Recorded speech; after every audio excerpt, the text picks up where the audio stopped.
Hello दोस्तों, हम अपनी हिस्ट्री की सीरीज़ को आगे बढ़ाते हैं। मॉडर्न हिस्ट्री की सीरीज़ को थोड़ा सा आगे बढ़ाते हैं।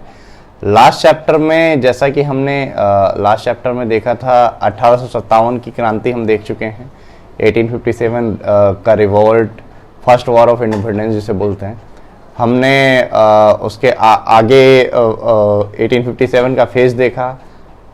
अभी हम क्या देखेंगे, इंडियन नेशनल कांग्रेस के बारे में देखते हैं कि हमने राइज ऑफ नेशनलिज्म देखा, राष्ट्रवाद की शुरुआत कैसे हुई हमारे देश में, राष्ट्रवाद धीरे धीरे बढ़ा। तो ये जो 10-20 साल का दशक था 1870 से लेकर 1880 के बीच में क्या हुआ, एक माहौल सा बन गया था कि अब कुछ ना कुछ तो पॉलिटिकल ऑर्गेनाइजेशन बनना चाहिए, कुछ ना कुछ एक ऑर्गेनाइजेशन हो जो कि अपनी बातें डिफेंड करे, अपनी बातें रख सके, रिप्रेजेंट कर सके ब्रिटिश इंडियन गवर्नमेंट के समक्ष। तो ये आइडिया आया था। एओ ह्यूम एक रिटायर्ड इंग्लिश, ये ब्रिटिशर्स ही थे, इंग्लिश सिविल सर्वेंट थे। इनके दिमाग में एक आइडिया आया कि उन्हें एक ऑर्गेनाइजेशन का गठन किया जाए। तो एक कॉलेज है मुंबई के अंदर, एक कॉलेज है, उसमें 3 मीटिंग्स हुई, 2-3 मीटिंग्स हुई, कॉन्फ्रेंस हुए। उनमें कई सारे इंडियंस को भी इन्वॉल्व किया गया। 1883 के आसपास का एरिया है। फिर 1885 में फाइनली कांग्रेस का गठन होता है एओ ह्यूम के द्वारा, और पहला सेशन दिसंबर 1885 में मुंबई में रखा गया, जिसके जो प्रेसिडेंट थे, प्रेसाइडेड बाय वोमेश चंद्र बनर्जिया। ये क्वेश्चन अक्सर पूछ लिया जाता है कि कांग्रेस का पहला जो अधिवेशन हुआ, पहला सेशन हुआ बॉम्बे सेशन, उसको किसने प्रेसाइड किया। तो वोमेश चंद्र, उसको एओ ह्यूम ने प्रेसाइड नहीं किया। ध्यान देने वाली बात है, एओ ह्यूम ने was the founding member, but president जो थे वोमेश चंद्र बनर्जिया थे, जिन्होंने पहले सेशन को कांग्रेस के प्रेसाइड किया बॉम्बे के अंदर 1885 में। फिर उसके बाद से हर साल कांग्रेस का एक सेशन होने लगा, सालाना कांग्रेस के सेशन होने लगे। कुछ महान इंडियन प्रेसिडेंट भी रहे, जैसे दादा भाई नौरोजी, ये 3 बार इंडियन नेशनल कांग्रेस के प्रेसिडेंट रहे। स्टार्टिंग में जो कांग्रेस बनी थी वो लेस पॉलिटिकल ऑर्गेनाइजेशन था, इतना ज़्यादा पॉलिटिकल पार्टी नहीं थी, वो एक ऑर्गेनाइजेशन टाइप था। और फिरोज शाह मेहता जी रहे, दादा भाई नौरोजी रहे, गोपाल कृष्ण गोखले रहे, ये बहुत इंटेलेक्चुअल आदमी थे। तो ये सारे लोग कई बार इंडियन नेशनल कांग्रेस के प्रेसिडेंट रहे।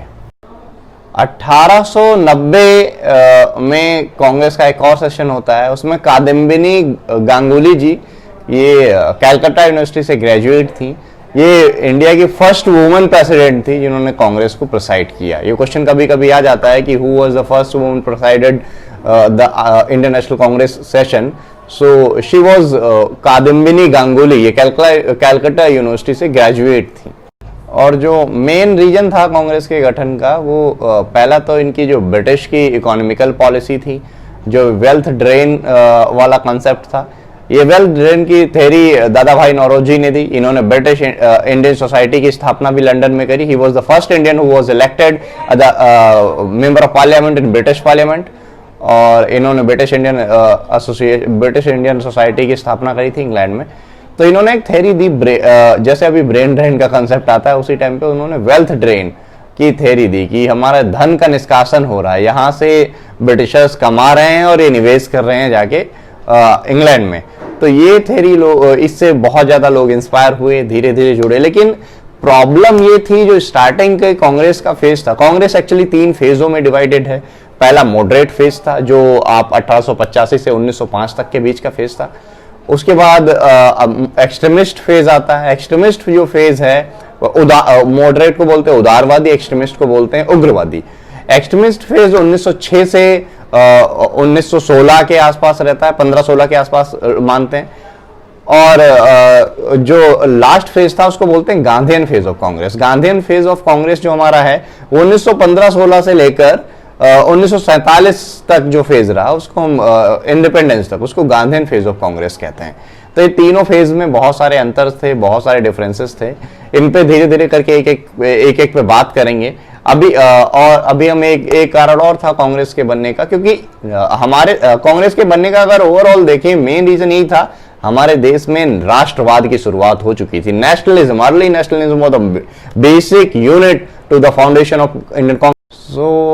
इस लेक्चर में जो हम बात करेंगे तो बेसिकली हम बात करेंगे जो मॉडरेट वाला फेज था, उदारवादी कांग्रेस का क्या ऑब्जेक्टिव था। तो इनका अगर हम ऑब्जेक्टिव देखें तो ये स्वराज तो खैर वर्ड यूज ही 1906 में दादा भाई नौरोजी ने किया था। मॉडरेट फेज 1906 से पहले का था, 1905 तक का। बंगाल विभाजन के बाद मॉडरेट एक्सट्रीमिस्ट फेज स्टार्ट हो जाता है। तो उससे पहले का जो फेज था, इनके 4-5 पॉइंट थे जिन पे ये लोग, पहला तो इनका था ये डेमोक्रेसी की बात करते थे, मतलब फाउंड डेमोक्रेसी, और ये डेमोक्रेटिक मूवमेंट की बात करते थे हमारे देश में। लेकिन ये भी एक क्वेश्चनेबल चीज है कि डेमोक्रेटिक कोई चीज तब हो सकती है जिसमें पब्लिक का इन्वॉल्वमेंट हो। लेकिन जो मॉडरेट कांग्रेस का फेज है उसमें कांग्रेस की बहुत कमी रही थी स्टार्टिंग में कि इसमें जनता नहीं जुड़ी हुई थी, इसमें पढ़े लिखे लोग जुड़े हुए थे उस टाइम के, तो उन्हीं का रोल रहता था, इसमें आम जनता नहीं जुड़ी हुई थी। तो किसी भी डेमोक्रेटिक मूवमेंट को आप तब तक सक्सेसफुल नहीं बना सकते जब तक उसमें आम जनता ना जुड़ जाए। और दूसरा इनका जो एम था वो ये था कि पॉलिटिसाइज करो लोगों को, पॉलिटिकली एजुकेट करो लोगों को बताओ राजनीति क्या है, ये सब चीजें ये करना चाहते। और एक इनका एम था कि जो ये उपनिवेशवाद है, इस आइडियोलॉजी के खिलाफ एक नेशनलिज्म पैदा करो लोगों के अंदर। और एक इनका एम था कि जितने नेशनलिस्ट हैं, जितने राष्ट्रवादी लोग हैं, उनको जोड़ो और सब लोग एक दूसरे से कनेक्टेड रहो, जितने राष्ट्रवादी हैं। और बेसिकली ये और हाँ, इनका एक और मानना था कि जब लोग एक हो जाएंगे तो, और लोगों को एक करना है, और ये जो जातिवाद जैसे संकट फैले हुए हैं इन सबको हटा के पूरी इंडिया को सेक्युलरिज्म की तरफ ले जाओ, धर्मनिरपेक्ष बना के सारे राष्ट्रवादियों को एक करो। मेन ऑब्जेक्टिव जो था कांग्रेस का यही था, उनको पॉलिटिकली एजुकेट करो, डेमोक्रेसी लाओ। लेकिन प्रॉब्लम ये थी जब इतने लोग जुड़ेंगे नहीं तो लोग फायदा क्या होगा, मतलब लोग ही नहीं जुड़े हुए थे, बहुत कम लोग जुड़े हुए थे, वो भी सारे पढ़े लिखे लोग थे। गांधी क्यों इंपॉर्टेंट है, गांधी के बारे में हम क्यों पढ़ते हैं? क्योंकि गांधी जी ने पूरे देश को एहसास कराया, पूरे देश में उन्होंने पहले यात्रा करी 1-2 साल तक सबको बताया कि तुम्हारी संस्कृति एक है, तुम्हारा कल्चर एक है, तुम्हारा भूतकाल एक है, तुम्हारा पास्ट जो रहा है पूरा एक है, तुम सब लोग एक दूसरे से जुड़े हुए हो, तुम्हारी ज्योग्राफी एक है, हम एक देश हैं। तब जाके हमारे देश को आजादी मिलती है। हालांकि बहुत सारे लोगों का रोल रहा, लेकिन गांधी जी का भी इसमें बहुत मेन रोल रहा, इसलिए उनको फादर ऑफ नेशन बोला गया। उन्होंने देश को यूनाइट करने में, हालांकि आगे चल के अगर हम देखें तो सरदार पटेल ने, जवाहरलाल नेहरू ने, इन सब ने अपनी अपनी जगह पर बहुत भूमिका निभाई है। गांधी जी ने स्टार्टिंग 1857 के जो हम वॉर को देखते हैं तो उसके फेलियर के रीजन जो थे, हम जब 1857 के फेलियर के रीजन पढ़ते हैं तो उसमें हमें पता चलता है कि लोग अपने अपने लिए लड़ रहे थे, कोई देश के लिए नहीं लड़ रहा था। झांसी की लिए लड़ रही थी, खान बहादुर खान बरेली से थे, राणा साहब कानपुर से थे, बेगम हजरत महल लखनऊ से थी, लेकिन देश के लिए कोई नहीं था। सबका मकसद यही था कि अगर यहाँ पे अंग्रेज चले जाएंगे तो मुझे मेरी झांसी मिल जाएगी, मुझे मेरा कानपुर मिल जाएगा, मुझे मेरा अवध मिल जाएगा, मुझे मेरा बंगाल मिल जाएगा। किसी को पूरा यूनाइट करने से मतलब ही नहीं था सबको। और जो सेंट्रल लीडरशिप थी बहादुर शाह जफर की, वो फेलियर था एक तरीके के, वो उनकी एज बहुत हो गई थी और ज्यादा लोगों ने सपोर्ट भी नहीं किया था। शायद इसीलिए 1857 का जो फर्स्ट वॉर ऑफ इंडिपेंडेंस जिसको बोलते हैं वो फेल रहा। तो हम अभी देखेंगे कुछ इंपॉर्टेंट मॉडरेट लीडर हैं, जैसे दादा भाई नौरोजी, फिरोज शाह मेहता, WC बनर्जी, HC बनर्जी और ये D वाचा, ये सारे नाम याद रखने लायक हैं कि इनको याद कर लीजिएगा। कभी कभी पूछ लेते हैं कि मॉडरेट थे, एक्सट्रीमिस्ट थे। अब आपका ये मॉडरेट फेज का जो एक तरीके से इंट्रोडक्शन टाइप था वो खत्म हो गया। अब धीरे धीरे यही चल रहा था, ऐसे ही चल रहा था, सेशन होते रहते हैं। 1905 लॉर्ड कर्जन गवर्नर जनरल जो हुआ करते थे उस टाइम पे, इनकी 1905 में एक बहुत बड़ा इंसिडेंट होता है। बंगाल को, जब ये नेशनलिज्म बढ़ रहा था इंडिया के अंदर, राष्ट्रवाद बढ़ रहा था, तो अंग्रेजों के दिमाग में कहीं ना कहीं संशय था कि कुछ ना कुछ कॉन्फ्लिक्ट पैदा किया जाए, हिंदू मुस्लिम किया जाए या फिर दलित समर्थ किया जाए, कुछ ना कुछ कॉन्फ्लिक्ट पैदा करके डिवाइड एंड रूल वाली पॉलिसी अपनी फिर से चलाई जाए। क्योंकि उन्हें लगने लगा था, एहसास होने लगा था कि इंडिया यूनाइट हो सकता है। अगर यूनाइट हो गया, अगर ये नेशनलिज्म ऐसे चलता रहा तो हमें ये देश छोड़ के जाना पड़ेगा। तो फिर उन्होंने क्या किया, 1905 में 1905 में क्या होता है, लॉर्ड कर्जन ने बंगाल को दो भागों में बांट दिया। एक तो जो अभी बांग्लादेश है, ये इसको इन्होंने ईस्ट बंगाल बनाया, जो अभी कोलकाता वाला जो हमारा बंगाल है, वेस्ट बंगाल जिसको हम बोलते हैं, इसको वेस्ट बंगाल बनाया गया। ये 1905 में जब ये घटना होती है तो एक बवाल मच जाता है। हिंदू मुस्लिम यूनिटी को उस समय पे भी लोगों ने बहुत अच्छे से रिप्रेजेंट किया। एक अमार सोनाल बांग्ला करके एक सॉन्ग गाया गया बंगाल की कलकत्ता की गलियों में। हिंदुओं ने मुसलमानों को, मुसलमानों ने हिंदुओं को राखी बांधी। इस बात से अंग्रेज और परेशान हो गए कि ये तो यार कुछ उल्टा पड़ गया, हिंदू मुस्लिम यूनिटी की बात होने लगी, राष्ट्रवाद धीरे धीरे और बढ़ने लगा।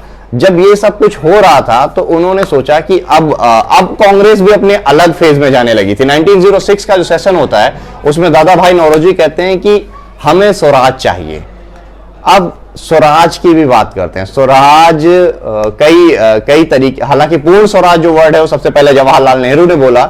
नेहरू इसीलिए इंपॉर्टेंट बने क्योंकि Nehru was the first person जिन्होंने बोला कि हमें पूर्ण स्वराज चाहिए, हमें डोमिनियन स्टेटस नहीं चाहिए। वो अपने पिताजी के भी अगेंस्ट हो गए, क्योंकि हालांकि मोतीलाल नेहरू जी का मानना था कि हम केवल अंग्रेजों से इतना ले लें कि अंग्रेज हमें इन्वॉल्वमेंट करने दें अपनी राजनीति में और रूल यही करें, लेकिन इंडियन को सताया ना जाए। लेकिन Jawaharlal Nehru was the first person जिन्होंने बोला नहीं पिताजी आप गलत बोल रहे हो, हमें पूर्ण स्वराज चाहिए। उन्होंने कांग्रेस को कांग्रेस ने अपनी सदस्यता ली, एक नई पार्टी बनाई यूथ कांग्रेस के नाम से, सुभाष चंद्र बोस के साथ मिलकर जवाहरलाल नेहरू ने। तो ये 1929 में हुआ था।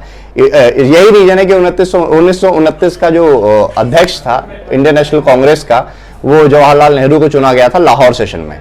और ये कभी कोई क्वेश्चन आ जाता है कि जवाहरलाल नेहरू वो पूर्ण स्वराज की स्थापना कब हुई या पूर्ण स्वराज कब बोला गया सबसे पहले, तो वो 1929 में बोला गया जवाहरलाल नेहरू जी के द्वारा। अभी हम बात करते हैं 1906 की। 1906 में क्या हुआ, स्वराज वर्ड यूज किया दादा भाई नौरोजी ने।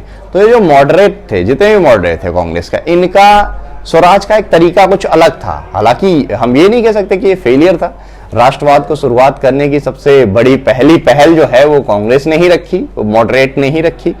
लेकिन ये सब सारे पढ़े लिखे लोग थे, इनका मानना था कि कांग्रेस ब्रिटिशर्स जो हैं वो गलत नहीं है, उनकी विचारधारा गलत है और शायद वो हमारे कल्चर को जानते नहीं है, हमको कम आंकते हैं, इसलिए हमारे साथ ऐसा अत्याचार करते हैं। वरना हम तो उन्हीं के लेवल के आदमी हैं, वो तो हमारी इज्जत करेंगे, वो तो हमारे ही लिए काम कर रहे हैं। अंग्रेज बिल्कुल गलत नहीं है।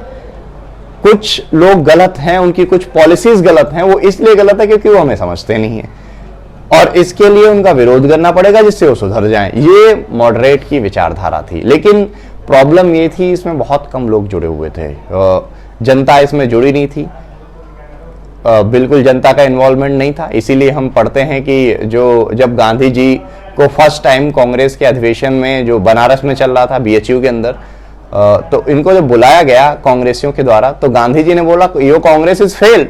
तो लोग हंसने लगे कि ये आया था हमारी तारीफ करने, हमारी बुराई क्यों कर रहा है। कुछ लोग गुस्सा भी हुए। तो उन्होंने बोला कि अगर आप कोई जन आंदोलन, किसी आंदोलन को आप जन आंदोलन बनाना चाहते हो, जनतंत्र में बदलना चाहते हो, तो उसमें जनता का जुड़ा होना जरूरी है और केवल 2-4 पढ़े लिखे लोगों से देश आजाद नहीं होता। इसमें हमें अनपढ़ भी चाहिए, पढ़े लिखे भी चाहिए, किसान भी चाहिए, मजदूर भी चाहिए, सुरक्षाकर्मी भी चाहिए, सेना से जुड़े लोग भी चाहिए, हर वर्ग का आदमी चाहिए, तभी हम देश को आजाद कर सकते हैं। तो उनकी इस बात को कांग्रेस ने हालांकि सीरियसली लिया, आगे चलिए कांग्रेस से लोग जुड़े। अब ये स्वराज की मांग चल रही थी, धीरे धीरे ये सब कुछ ही चल रहा था। लेकिन जब बंगाल डिवाइड होता है तो बंगाल के विभाजन के बाद बहुत सारे ऐसे लोग थे जिनमें बाल गंगाधर तिलक मेन थे। बाल गंगाधर तिलक, बिपिन चंद्र पाल, लाला लाजपत राय, इन लोगों का मानना था कि कांग्रेस को अपना रूप बदलना चाहिए। मतलब हमेशा उनके ऊपर फूल बरसाते रहोगे, मानोगे ही नहीं कि वो गलत कर रहे हैं, तो ये सही नहीं होगा। हमें अब एक्शन लेना होगा, हमें कमजोर बन के नहीं रहना होगा। तो मॉडरेट की एक डिमांड थी कि जो हमारे लिए बजट बनाया जाता है उनमें हमें भी हिस्सा दिया जाए, हमें भी इन्वॉल्वमेंट करने का अधिकार दिया जाए। लेकिन ये इनकी मांग जब ब्रिटिशर्स ने ठुकरा दी, तब कांग्रेस में लड़ाई हो जाती है मॉडरेट और एक्सट्रीमिस्ट के बीच। ये तो इसके बाद 1916 में होता है सूरत स्प्लिट, जब अंग्रेज मना कर देते हैं मॉडरेट को बजट में अपना हिस्सा देने से या इन्वॉल्वमेंट लेने से, बजट जब पेश होता है तो सूरत स्प्लिट होता है 1916 में। सूरत सेशन में कांग्रेस टूट जाती है दो भागों में, एक फेज होता है मॉडरेट, एक होता है एक्सट्रीमिस्ट। तो एक्सट्रीमिस्ट कांग्रेस के बारे में हम बाद में पढ़ेंगे। National movement 1905, air of militant nationalism, वो अगला चैप्टर है, उसके बारे में हम बाद में पढ़ेंगे। अभी हम ये सूरत स्प्लिट हो जाती है 1916 में। क्यों होती है? क्योंकि बजट में हिस्सा नहीं मिलता है और इस बात से एक्सट्रीमिस्ट नाराज हो जाते हैं, वो लोग अलग हो जाते हैं। अब कांग्रेस के दो फेज हो जाते हैं, उदारवादी, उग्रवादी, दोनों अलग अलग। यहां से धीरे धीरे जो उदारवादी थे उनका फेज धीरे धीरे खत्म सा होने लगता है, अब आता है उग्रवादियों का फेज। लेकिन हाँ, इसको खत्म करने से पहले मैं आप लोगों को एक बात बताना चाहता हूं। जो उदारवादी फेज था, ये मतलब नहीं है कि जो उदारवादी फेज था वो बिल्कुल ही फेलियर था, उसमें कुछ हुआ नहीं। उनकी पहली जो अचीवमेंट है वो तो यही है कि उन्होंने एक पृष्ठभूमि तैयार करी हिंदुस्तान के अंदर राष्ट्रवाद की। लोगों के अंदर राष्ट्रवाद जागना शुरू हुआ, एक पॉलिटिकल टाइप ऑर्गेनाइजेशन मिलना शुरू हुआ, लोग एक दूसरे से जुड़ने शुरू हुए। दूसरा जो फेज है, दूसरे फेज में अगर हम बात करें कि दूसरा की इनकी उपलब्धि, एक तो उन्होंने क्रिटिक, जो इकोनॉमिकल क्रिटिक वर्ड लेके आए, जो वेल्थ ड्रेन की थ्योरी आई, वो दादा भाई नौरोजी ने दी। उसमें क्या था, लोगों को एहसास हुआ कि हमारा पैसा यहां से चुराकर अंग्रेज विदेश लेकर जा रहे हैं। ये सारी चीजें चलने लगी। तो ये इन सब चीजों ने बहुत बड़ी भूमिका निभाई आगे के राष्ट्रवाद को और ज्यादा स्ट्रांग बनाने में। अब आगे की सीरीज में हम बात करेंगे एरा ऑफ मिलिटेंट नेशनलिज्म। अभी इसी के साथ इस लेक्चर को समाप्त करता हूं। इस लेक्चर को शेयर करिए, लाइक करिए। धन्यवाद। हो सकता है आपकी थोड़ी सी कोशिश किसी गरीब की जिंदगी बदल दे। धन्यवाद।